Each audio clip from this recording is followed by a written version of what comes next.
আজ তোমাদের সাথে শেয়ার করব দই কাতলা। দই কাতলা বানানোর জন্য আমি নিয়ে নিয়েছি হচ্ছে কাতলা মাছ। আর এই কাতলা মাছগুলো ছিল আমার মামাদের পুকুরের ধরা কাতলা মাছ। কাতলা মাছের মধ্যে আমি লেবুর রস, নুন, গোলমরিচের গুঁড়ো দিয়ে আধ ঘন্টা মতো ম্যারিনেট করে রেখে দেব। যতক্ষণ আমি কাতলা মাছে লেবুর রস, নুন এবং গোলমরিচ গুঁড়ো মাখাচ্ছি ততক্ষণ চলো আমার কিছু সুন্দর সুন্দর ফ্রেন্ডসদের কমেন্ট পড়া যাক। আমাকে সুজা বলে একজন কমেন্ট করেছে, খুব খুব খুব সুন্দর, অসাধারণ ভিডিও, চমৎকার, দারুণ হয়েছে। তোমাকে জানাই অনেক অনেক ধন্যবাদ আমাকে এত সুন্দর সুন্দর কমেন্ট করার জন্য।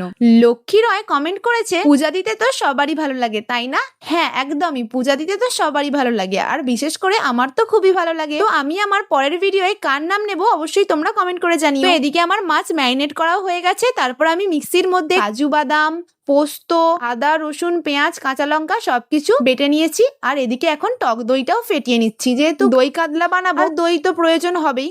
ভেবেছিলাম আমি রান্নাটা গ্যাসেই করব, তারপর মা বললো গ্যাসে রান্নাটা করতে হবে না, আমি উনুনে করে দিচ্ছি, তুই ভিডিও করে। রান্নাটা আর আমি করিনি, সবকিছু জোগাড় করে মাকে দিয়ে দিয়েছিলাম। মা উনানের মধ্যে দই কাতলাটা বানিয়ে নিয়েছিল। তো এদিকে তেল গরম হয়ে গেছে আর কাতলা মাছগুলো একে একে কড়ার মধ্যে ছেড়ে দিল। আর আমার একটু মাছ কড়া করে ভাজা খেতেই ভালো লাগে, না হলে যেন মনে হয় কাঁচা কাঁচা। তোমাদের মাছ ভাজা কেমন খেতে ভালো লাগে অবশ্যই কমেন্ট করে জানিও। মাছ ভাজার পর এদিকে মা কড়ার মধ্যে একটু গরম মশলা দিয়ে আগের সেই করে রাখা কাজু, আদা, রসুন, পেঁয়াজ, কাঁচা লঙ্কা, পোস্তর পেস্টটা দেওয়ার পর হালকা করে নেড়ে এখন দিয়ে দিচ্ছে টক দই। টক দইটা দিয়েও একটু নাড়াচাড়া করে দিয়ে দেবে হচ্ছে স্বাদ মতো নুন আর চিনি।